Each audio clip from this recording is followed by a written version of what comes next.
नमस्कार दोस्तों, समस्याएं आपकी समाधान हमारा के YouTube चैनल में मैं जतिन सहगल आप सभी लोगों का स्वागत करता हूं।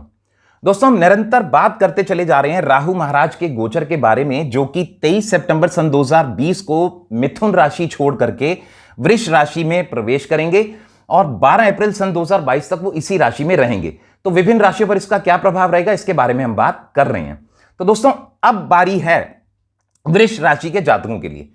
वृष राशि के जातकों के लिए राहु उन्हीं की राशि में आ रहे हैं। दोस्तों, हमेशा नॉर्मली आपने सुना होगा, हमेशा ये कहा जाता है राहु खराब करता है, हमेशा बुरा ही फल देता है। मैं ये मानता हूं, उसको थोड़ा सा मैलेफिक जरूर माना गया है, बट यूजुअली ऐसा होता नहीं है, क्योंकि राहु ना एक अचानक का प्रतीक होता है।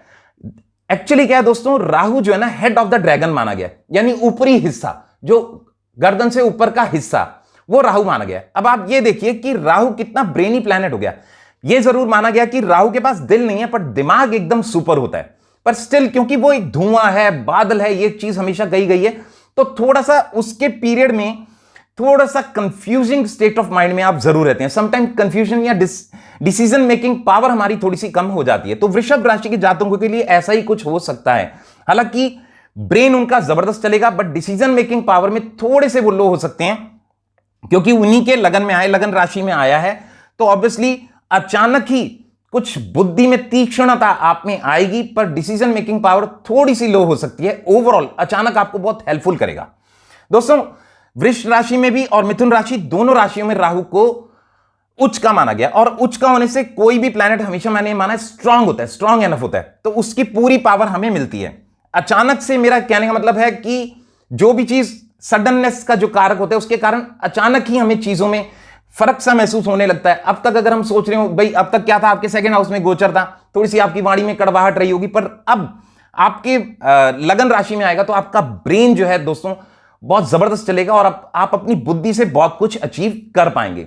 इसके अलावा दोस्तों, राहु महाराज की 3 दृष्टियां होती हैं, 5वीं, 7वीं और 9वीं, यानी इनकी 3 दृष्टियों का भी वही इंपैक्ट पड़ेगा।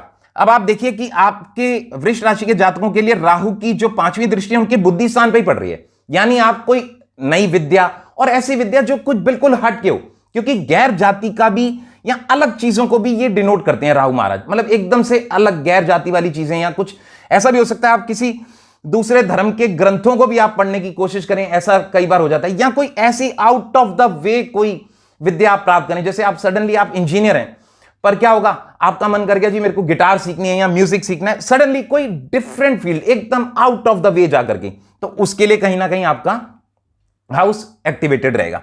इसके अलावा दोस्तों, राहु महाराज की जो 7वीं दृष्टि है उनके स्पाउस हाउस पे आ रही है। स्पाउस हाउस यानी आप शादी तो करना चाहते होंगे, और हो सकता है कि वो आपकी ही जाति की ना हो, लड़का या लड़की, मतलब आपका जो स्पाउस होगा वो हो सकता है गैर जाति का हो, मतलब किसी और जाति का हो, बट डिसीजन लेने में आपको थोड़ी सी प्रॉब्लम आ सकती है। बट योग ऐसे जरूर बनेंगे कि जिसमें आप गैर जाति वाले किसी भी लड़का या लड़की से वाइस वर्सा आप शादी के लिए अग्रसर हो सकते हैं।